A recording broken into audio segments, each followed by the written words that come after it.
রাঙামাটির রাজস্থলীতে ২১ লাখ টাকার বিদেশি সিগারেট পাচারকালে ৩ নম্বর বাঙালহালিয়া ইউনিয়ন পরিষদের সদস্য শিমুল মেম্বার সহ ৪ মাদক কারবারিকে গ্রেফতার করেছে পুলিশ।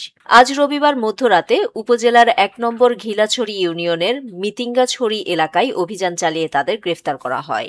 গ্রেফতারকৃতরা হল বাঙালহালিয়া ইউনিয়ন পরিষদের সদস্য শিমুল দাস, শফিপুর পাথরবন পাড়ার মোহাম্মদ সাজ্জাদ, শফিপুরের মহিবুল ইসলাম ও রাজস্থলী বাজারের রনি তঞ্চঙ্গা।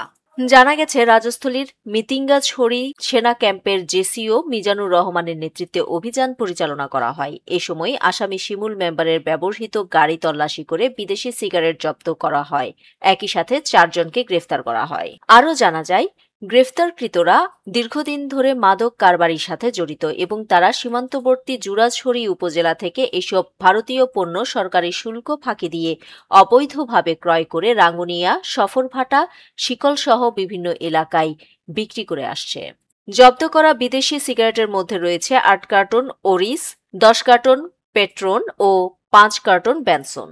রাজস্থলী থানার ভারপ্রাপ্ত কর্মকর্তা ইকবাল বাহার চৌধুরী বলেন, আসামিদের বিরুদ্ধে বিশেষ ক্ষমতা আইনে মামলা দায়ের করে আদালতে পাঠানো হয়েছে। রাজস্থলীতে পূর্বের ন্যায় মাদকের বিরুদ্ধে জিরো টলারেন্স অব্যাহত থাকবে।